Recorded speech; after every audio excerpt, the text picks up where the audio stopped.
जी अस्सलाम वालेकुम। आज इस वीडियो में हम बात कर देते हैं जनरल साइंस क्लास 8 के चैप्टर नंबर 1 इकोलॉजी के हवाले से। इस वीडियो में इंशाल्लाह हम इस चैप्टर को कंप्लीट पढ़ेंगे। जो हमारे टॉपिक होंगे तो oxygen cycle, carbon cycle, competition, predation, symbiosis, food chain और इसके अलावा प्रोड्यूसर, कंज्यूमर और डिकम्पोजर के हवाले से भी हम पढ़ेंगे। तो आइए स्टार्ट कर देते हैं। सबसे पहले तो हमें ये जानना ज़रूरी है कि इकोलॉजी किसे कहते हैं। तो इकोलॉजी हमारे पास साइंस की वो ब्रांच है जिसमें से हम लिविंग ऑर्गेनिजम्स जो होते हैं तो इनका माहौल के साथ जो ताल्लुक़ होता है, इसको हम जिस मजमून में स्टडी करते हैं इसको हम इकोलॉजी कहते हैं। The branch which deals with the relationship of living organism with environment is called ecology. Suppose अगर हम एक एग्जांपल लेते हैं तो हम ज़मीन पर रहते हैं तो हमें ज़िंदा रहने के लिए कुछ चीज़ों की ज़रूरत होती है। सपोज़ वाटर या इसके अलावा प्लांट्स हो गए। अगर पानी ना हो तो ज़मीन पर ज़िंदा रहना मुमकिन नहीं है। इसके अलावा अगर प्लांट ना हो तो ऑक्सीजन चूँकि प्लांट ही प्रोड्यूस करते हैं, इसीलिए फिर भी ज़मीन पर ज़िंदा रहना मुमकिन नहीं था। तो इसलिए रहने के लिए हम कुछ चीज़ों पर इन्हिसार करते हैं और जब हम इसको स्टडी करते हैं तो इसको हम इकोलॉजी में स्टडी करते हैं। अब हम अगर बात कर देते हैं ऑक्सीजन साइकिल के हवाले से, तो ऑक्सीजन साइकिल का मतलब ये है कि हमारे पास ऑक्सीजन जो होता है तो ये क्या है, ये हमारे पास एटमॉस्फेयर में 21% है। यानी ऑक्सीजन 21% है, नाइट्रोजन 78% है, कार्बन 0.04% है। कार्बन डाइऑक्साइड की बात कर रहे हैं हम। तो ऑक्सीजन तो 21% है क्वांटिटी में। होना तो ये चाहिए ताकि हम जितने ही ऑक्सीजन को हम एब्ज़ॉर्ब करते हैं और जो कार्बन डाइऑक्साइड होता है तो इसको हम रिलीज़ करते हैं। तो ऑक्सीजन को होना तो ये चाहिए ताकि ख़त्म हो जाता या इसकी जो मिकदार थी तो ये कम होती जाती, लेकिन इसकी जो मिकदार है एटमॉस्फेयर में वो बिल्कुल बैलेंस है। और इसकी वजह क्या है, वो है ऑक्सीजन साइकिल की वजह से। फोटोसिंथेसिस का अमल तो हम जानते हैं यहाँ पर कि फोटोसिंथेसिस में CO2 कार्बन डाइऑक्साइड वाटर के साथ मिलकर ग्लूकोज बनाता है। ये पौधों की खुराक है और साथ ही साथ तो पौधे जो है तो ये ऑक्सीजन को रिलीज़ करते हैं। हम इस ऑक्सीजन को एब्ज़ॉर्ब करते हैं। रिस्पायरेशन का अमल जो है तो ये इस तरफ होगा, ऑक्सीजन को एब्ज़ॉर्ब करते हैं और कार्बन डाइऑक्साइड को खारिज करते हैं। इस तरीके से मछली भी ऑक्सीजन को एब्ज़ॉर्ब करते हैं। जबकि प्लांट्स जो होते हैं तो फोटोसिंथेसिस का अमल एक अहम MCQ है, ये सनलाइट की मौजूदगी में होता है। यानी सनलाइट इसके लिए ज़रूरी है, तो इसलिए रात को जो प्लांट होते हैं तो ये अपनी खुराक ऑक्सीजन यानी उस रात में प्लांट भी ऑक्सीजन को ही एब्ज़ॉर्ब करते हैं। तो फोटोसिंथेसिस का अमल इस डायरेक्शन में है और रिस्पायरेशन का अमल इस रिवर्स डायरेक्शन में है। और इसी वजह से ऑक्सीजन की जो मिकदार है तो बराबर रहती है। यानी हम एब्ज़ॉर्ब करते हैं और जो प्लांट्स जो होते हैं तो रिलीज़ करते हैं। और सेम इसी तरह की बात कार्बन साइकिल की भी है। यानी कार्बन डाइऑक्साइड जो है तो एटमॉस्फेयर में इसकी मिकदार जो है तो सेम है, बल्कि बढ़ती जा रही है। और इसकी बुनियादी वजह क्या है, जो पौधे होते हैं तो ये CO2 को एब्ज़ॉर्ब करते हैं और हम कार्बन डाइऑक्साइड को रिलीज़ करते हैं। इस तरीके से आपको इस डायग्राम में एक जानवर भी नज़र आ रही है। जानवर जो है तो ये भी कार्बन डाइऑक्साइड को रिलीज़ करती है। इसी तरीके से ये आप देख सकते हैं, ये एक फैक्ट्री है। फैक्ट्री में कौन सी रिएक्शन होती है, इसमें कंबशन रिएक्शन होती है। इसको हम नेक्स्ट स्लाइड में पढ़ते हैं। कंबशन रिएक्शन में भी कार्बन डाइऑक्साइड प्रोड्यूस हो जाती है। और ये आप देख सकते हैं एक ओशन है। तो ओशन में क्या है, ओशन की जो पानी होती है तो यहाँ पर भी केमिकल रिएक्शन होता है। वाटर का फार्मूला H2O है, तो ये कार्बन डाइऑक्साइड के साथ तो मिल जाती है। ये एक केमिकल रिएक्शन है और इसके रिएक्शन से कार्बोनेट आयन बन जाते हैं। हम जानते हैं वाटर जो है तो स्लाइटली यानी थोड़ी सी बेसिक यानी अल्कलाइन है। अल्कलाइन किस तरह, pH ग्राफ को हम देखते हैं, हमने इसको 14 कैटेगरीज में तकसीम किया है। पीएच जब 7 हो तो इसका मतलब है न्यूट्रल, और 7 से जब कम हो तो एसिडिक, 7 से ज़्यादा हो तो बेसिक है। अगर 14 के लगभग करीब हो 12, 13, 14 तो मोर बेसिक, और अगर 1, 2, 3 तो मोर एसिडिक है। तो इसी वजह से कार्बोनेट आयन की जो एब्जॉर्प्शन होती है वाटर के साथ वो मिल जाती है, तो इसलिए वाटर जो होता है तो वो स्लाइटली एसिडिक बन जाता है। और इसकी कार्बन डाइऑक्साइड की जो एब्जॉर्प्शन है, वाटर इसको क्यों एब्जॉर्ब करती है, इसकी बुनियादी वजह यह है कि जो कार्बोनेट जो होते हैं तो ये मछली की जो स्केलेटन होती है तो इसको पम्प करती है। लेकिन अगर ये हद से बढ़ जाए वाटर में तो वाटर एसिडिक बन जाता है, और ये एक्वेटिक यानी आबी जानदार जो होते हैं तो इनके लिए ये नुकसानदेह होती है। अब अगर हम बात कर देते हैं कंबशन रिएक्शन के हवाले से, हमने जो कहा था कंबशन किसे कहते हैं, जलना। तो जब कोई चीज़ ऑक्सीजन के मौजूदगी में जल जाए या ऑक्सीजन के साथ रिएक्शन करे तो 3 चीज़ें प्रोड्यूस हो जाती है। एक कार्बन डाइऑक्साइड है। कार्बन डाइऑक्साइड क्या है, कार्बन डाइऑक्साइड गैस प्रोड्यूस हो जाती है, लाइट प्रोड्यूस हो जाती है, हीट प्रोड्यूस हो जाती है। लकड़ी इसकी आसान मिसाल है, लकड़ी को जब हम जलाते हैं तो ये तीनों चीज़ें प्रोड्यूस हो जाती है। इसलिए जो कारखाने होते हैं वहाँ पर अगर ज़्यादा कंबशन होती है किसी चीज़ की तो ज़्यादा मिकदार में कार्बन डाइऑक्साइड पैदा हो जाती है। और कार्बन डाइऑक्साइड एक ग्रीन हाउस गैस है, इसको हम इंशाल्लाह आगे पढ़ेंगे। तो यही वजह है कि ये माहौल के लिए एक इंतहाई नुकसानदेह है, पोल्यूशन को काज करती है। पोल्यूशन क्या, आलूदगी को हम पोल्यूशन कहते हैं, और जो चीज़ आलूदगी को काज कर देती है तो इसको हम पोल्यूटेंट कहते हैं। अब हम इसकी मुख्तलिफ अक़साम है, एक एयर पोल्यूशन है, और इसके अलावा एक जो है तो लैंड पोल्यूशन है, और सी पोल्यूशन भी इसकी एक किस्म है। 3 मेन किस्म है इसके। जो हमारे पास एयर पोल्यूशन है यानी तो फ़िज़ाई आलूदगी जिसे हम कहते हैं, तो इसको अगर हम कंट्रोल करना चाहे तो हमें एनर्जी की जो मॉडर्न मेथड्स है तो इसको इस्तेमाल करनी होगी। जिस तरह आजकल हम पेट्रोल को इस्तेमाल करते हैं, डीजल्स को इस्तेमाल करते हैं, इसकी जगह में सोलर सेल्स जो होते हैं या टरबाइन्स जो चलते हैं, वाइंड एनर्जी हमें दे देती है, तो इसको इस्तेमाल करना होगा तो इस आलूदगी पर कंट्रोल पाया जा सकता है। अब नेक्स्ट टॉपिक जो है तो है ग्लोबल वार्मिंग। ग्लोबल वार्मिंग आसान अल्फाज में अगर हम कह दें तो ज़मीन की जो टेम्परेचर है इसमें इजाफे को ग्लोबल वार्मिंग कहते हैं। The increase in temperature of earth is called global warming. इस डायग्राम में आप देख सकते हैं ये हमारे पास सन है, सन से मुख्तलिफ़ किस्म की रेडिएशन आ रही है। याद रखिए जितनी ही टेम्परेचर ज़्यादा होगी तो उतनी ही जो रेडिएशन आएगी तो उसकी वेवलेंथ कम होगी उस और फ्रिक्वेंसी ज़्यादा होगी। तो ये जो रेडिएशन आ रही है ये विजिबल रीजन में होते हैं, विजिबल रीजन में होते हैं। तो ये जैसे ही ज़मीन पर आ जाती है तो ज़मीन इसको एब्ज़ॉर्ब करती है। जैसे ही ज़मीन इसको एब्ज़ॉर्ब कर देती है तो ज़मीन की जो टेम्परेचर होती है तो बढ़ जाती है, और ये कुछ रेडिएशन को वापस ही रिलीज़ कर देती है। इस तरह आप देख सकते हैं इस ये जो जा रही है रेडिएशन, तो यहाँ सन से जो आ रही थी तो इसकी तो वेवलेंथ जो थी तो वो कम थी, लेकिन जो अर्थ जिनको रिलीज़ कर देती है तो इसकी वेवलेंथ जो होती है तो वो ज़्यादा होती है।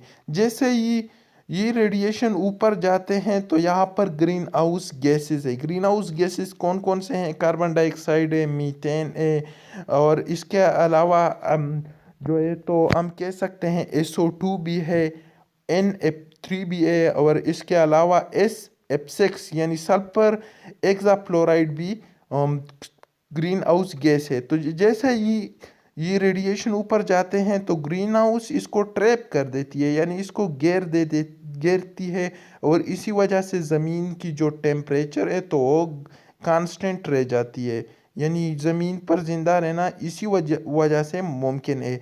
तो अगर हम कह दें कि अगर ग्रीन हाउस गैसेस तादाद में बढ़ जाती है, इसकी क्वांटिटी बढ़ जाती है, तो इससे ज़मीन की जो टेम्परेचर है तो वो बढ़ सकती है। इसलिए साइंसदान कहते हैं कि पिछले 100 साल में ज़मीन की जो टेम्परेचर है तो 1 डिग्री सेंटीग्रेड बढ़ चुकी है। अब हम बात कर देते हैं ग्रीन हाउस इफेक्ट के हवाले से। तो हमने तो जैसे पहले ही कहा कि सन से रेडिएशन आ रही है, इधर ज़मीन पर ऐड कर जाती है, तो कुछ को तो ज़मीन एब्ज़ॉर्ब कर देती है, जबकि कुछ रेडिएशन को ये वापस बैक रिलीज़ कर देती है, जिसकी वेवलेंथ जो होती है तो ज़्यादा होती है। जैसे ये जाती है तो कार्बन डाइऑक्साइड की जो मिकदार है, हमने कहा कंबशन की वजह से अगर इसकी मिकदार बढ़ जाए तो ये इन रेडिएशन को रोक दे देती है, और इसी वजह से ज़मीन का जो टेम्परेचर है तो बढ़ता जा रहा है। तो ये यही वजह है कि ये नुकसानदेह है। Sunlight that hits Earth is reflected back into space while the rest becomes heat. Greenhouse gases absorb and reflect heat radiated by Earth, preventing it from escaping into space. ये हमारी हमने जो बात की तो ये यहाँ पर लिखी गई है। अब हम बात कर देते हैं नेक्स्ट कुछ ग्रीन हाउस गैसेस के हवाले से।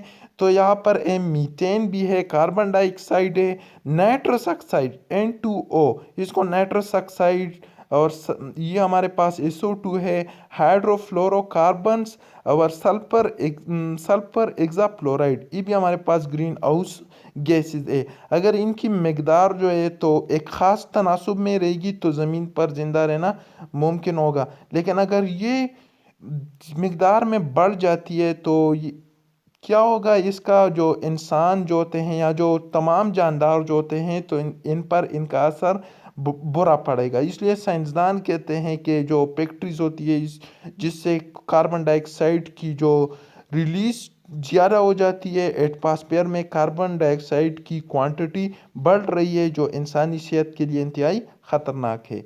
अब हम बात कर देते हैं नेक्स्ट, जो इकोलॉजी की हम बात कर रहे हैं। यहाँ पर जो ऑर्गेनिजम्स जो होते हैं तो इनमें एक रिलेशन होता है। अब यहाँ पर हम बात कर रहे हैं इस टॉपिक में कंपटीशन। कंपटीशन का मतलब ये है कि दो ऑर्गेनिज्म जो होते हैं तो ये या तो सेम स्पीशी के भी हो सकते हैं, मतलब दो जानवर दो एक स्पीशी के जानवर हो सकते हैं, यानी दो इंसान है, या इस तरीके से मुख्तलिफ स्पीशीज़ भी हो सकते हैं। सपोज लायन हो गया या एलिफेंट हो, ये लड़ रहे होते हैं आपस में लिए। ये बुनियादी तौर पर जो लड़ाई होती है तो ये किन चीज़ों के लिए होती है? स्पेस के लिए होती है, लाइट के लिए होती है और फूड के लिए होती है। ये प्लांट में भी ये कंपटीशन पाया जाता है। तो competition in biology is a biological inter relation between or among the same or different organism where the organism fight for resources के लिए लड़ाई होती है। अब हम बात कर देते हैं नेक्स्ट है हमारे पास पिडेशन। पिडेशन में क्या होता है? Predation one organism kills and consume another. जिस तरह से आप इस स्ट्रक्चर में देख सकते हैं, पिडेशन में एक ऑर्गेनिज्म जो होता है तो वो दूसरे को मार देता है और इससे अपनी एनर्जी को हासिल करता है। अब यहाँ पर एक एग्जांपल है, लायन जो होता है तो आपको नज़र आ रहे हैं, तो ये डॉग्स को ल्यूपर्ड्स पर अटैक करता है।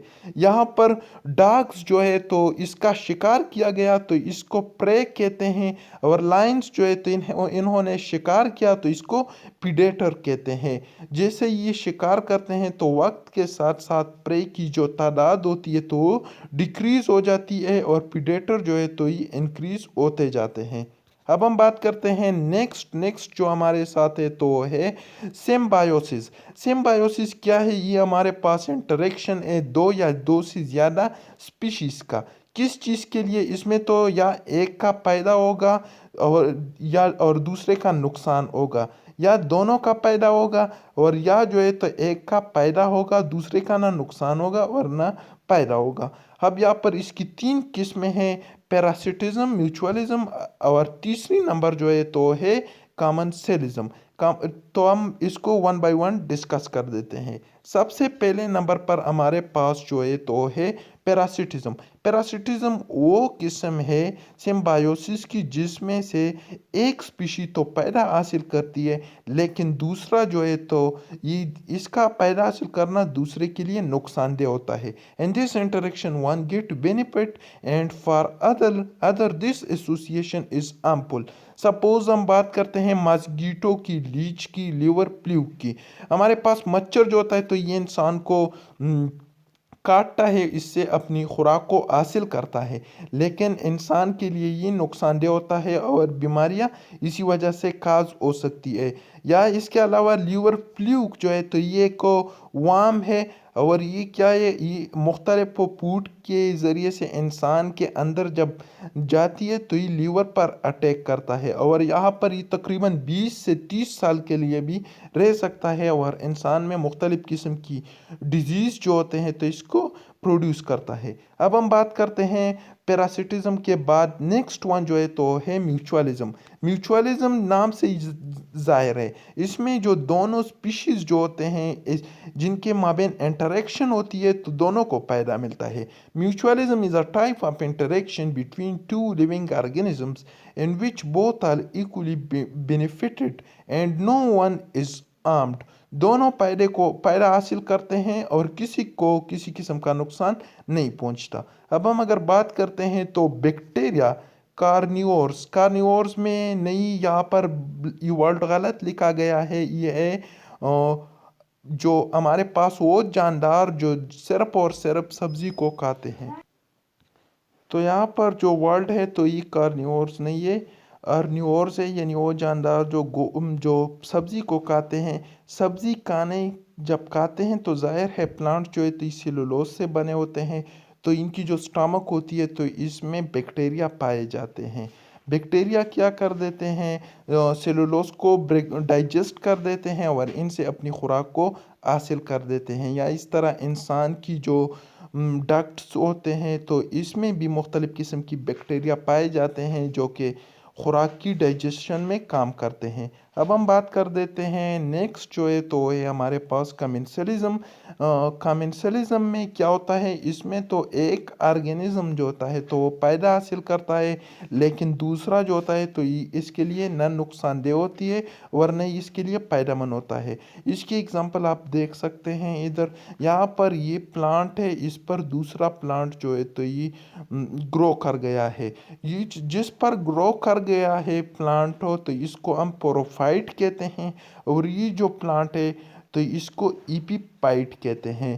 ایپی پائٹ جو ہے تو یہ فائدہ حاصل کر رہا ہے، یہ کیا ہے، یہ اس لیے ہے تاکہ یہاں پر یہ اس لیے اگ گیا ہے تاکہ اچھی طریقے سے خوراک کو حاصل کر سکے اور لائٹ کو حاصل کر سکے، تو ایک کو پوروفائٹ کہتے ہیں، دوسرے کو ایپی پائٹ کہتے ہیں۔ یہاں ایک اور اگزامپل جو ہے تو ہے جب درخت میں برڈ جو ہوتا ہے تو گھونسلہ بناتی ہے، تو درخت کے لیے تو اس میں نہ کوئی فائدہ ہے نہ نقصان ہے، لیکن برڈ جو ہے تو اس کو اپنا گھر مل جاتا ہے۔ اب ہم بات کر دیتے ہیں نیکسٹ ٹاپک جو ہمارا ہے تو ہے فوڈ چین۔ فوڈ چین میں کیا ہوتا ہے، فوڈ چین ایک سیریز ہوتا ہے، کس چیز کا، ایک سیریز ہوتا ہے ان وچ انرجی شفٹ بٹوین اسپیشیز۔ یہاں پر آپ دیکھ سکتے ہیں گھاس ہے تو اس کو تین طرح کے جو سپیشیز ہوتے ہیں تو وہ یہاں پر کام کرتے ہیں، ایک پروڈیوسر ہوتے ہیں، ایک کنزیومر ہوتے ہیں، اور ایک ڈیکمپوزر ہوتے ہیں۔ نیکسٹ سلائیڈ میں ہم اس کو پڑھیں گے، لیکن یہاں پر آپ اس گراس کو دیکھ سکتے ہیں، اس کو گراس ہوپر نے کھایا اور پھر اس کو فراگ نے کھایا، اور اس طریقے سے سنیک، پھر اوک، اور اس کے بعد جو اس نے کھایا جب یہ مر جاتا ہے تو فنجائی بیکٹیریا مختلف طریقوں سے یہ ڈیکمپوز ہو جاتا ہے۔ تو انرجی کی جو شفٹنگ ہے تو یہ صرف اور صرف 10% ہے، مطلب گراس ہوپر جو ہے تو یہ گراس سے صرف اور صرف جو کتنی انرجی حاصل کرے گا، اگر یہاں 100% انرجی ہے تو 10% انرجی حاصل کرے گا۔ پھر یہ جو مینڈک آپ کو نظر آ رہی ہے تو یہ اس سے جو 10% ہے اس میں سے یہ 10% انرجی کو حاصل کرے گا، مطلب انرجی جو ہے تو یہ جیسے ہی ہم پرے کی طرف جاتے ہیں، پریڈیٹر سے پرے کی طرف جاتے ہیں تو انرجی ڈیکریز ہو جاتی ہے۔ یہ جو سنیک ہے تو یہ پھر کم انرجی حاصل کرے گا اور اس طرح سے یہ سلسلہ جاری رہے گا۔ اب ہم بات کر دیتے ہیں کس چیز کے حوالے سے، پروڈیوسر کے حوالے سے، کنزیومر اور ڈیکمپوزر کے حوالے سے۔ پروڈیوسر किस को कहते हैं, प्लांट्स को हम कहते हैं। प्लांट्स क्या करते हैं, ये खुराक को सनलाइट की मदद से प्रोड्यूस करते हैं, इसलिए इसको प्रोड्यूसर कहते हैं। आप ये देख सकते हैं यहाँ पर एनर्जी जो है तो सबसे ज़्यादा है। एनर्जी, ये जो लाइन आपको नज़र आ रही है तो ये एनर्जी को ही ज़ाहिर करता है। यहाँ पर एनर्जी प्राइमरी प्रोड्यूसर में ज़्यादा है, यानी प्लांट के पास ज़्यादा एनर्जी है, लेकिन प्राइमरी कंज्यूमर के पास जब हम चले जाते हैं, सपोज करते हैं कि मेंढक आ जाता है और वो इसको मेंढक नहीं, मेंढक का एक रेबिट आ जाता है और यो वो इसको घास को खा जाता है या प्लांट को खा जाता है, तो यहाँ पर एनर्जी थोड़ी सी कम हो जाती है। फिर नेक्स्ट हमारे पास आ जाता है स्नेक आ जाता है और वो सेकेंडरी कंज्यूमर है। वो जब रेबिट को खा जाता है तो फिर एनर्जी मजीद 10% का, 10% कितना है, वो 1% है, और 1% का जो 10% है तो 0.1% है, और फिर इसका जो 10% है तो है 0.01%। तो इसी तरीके से एनर्जी यहाँ पर बहुत ही कम है। तो ये हमारे पास एनर्जी की शिफ्टिंग थी और ये इकोसिस्टम में होती रहती है। और इसी तरीके से जो इकोसिस्टम होता है तो वो कुछ चीज़ों पर इन्हिसार भी करता है। सपोज ही वाटर पर इन्हिसार करता है, इसी तरीके से दूसरे भी चीज़ें होती है जिस पर इकोसिस्टम इन्हिसार करता है। लाइक अंटिंग, अंटिंग को शिकार करने को हम कहते हैं। शिकार जैसे ही हो जाती है तो यहाँ आज शिकार से अचानक ही कुछ स्पीशीज़ जो होते हैं तो वो गायब हो जाते हैं। पोल्यूशन जैसे ही बढ़ जाती है तो इकोसिस्टम में डिस्टरबेंस प्रोड्यूस हो जाती है। अब अगर हम चाहते हैं कि हम इस इकोसिस्टम को अच्छी तरीके से इम्प्रूव करें तो इंसान ही कर सकता है, लेकिन इसके लिए हमें क्या करना होगा, एक है डिफॉरेस्टेशन। डिफॉरेस्टेशन, एक डिफॉरेस्टेशन है और एक है एफॉरेस्टेशन। डिफॉरेस्टेशन का मतलब ये है कि जंगल है और वो कट चुका है। पुराने ज़माने में वो जंगल था तो अब हमने इस पर मेहनत करनी है और इसको दोबारा जंगल बनाना है। और एफॉरेस्टेशन का मतलब ये है कि एक जगह है जहाँ पर पिछले ज़माने में जंगल नहीं था, बल्कि हमने मुख्तलिफ मेहनत से इसको जंगल बनाना है।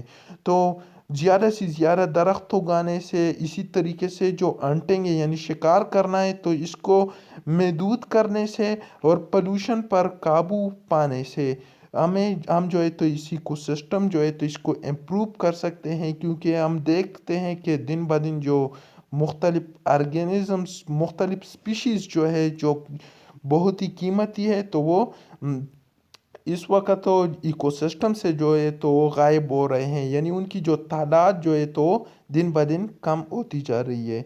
ये हमारी आज की वीडियो थी इकोलॉजी के हवाले से, और उम्मीद है कि आप इसको अच्छे तरीके से समझ सके होंगे।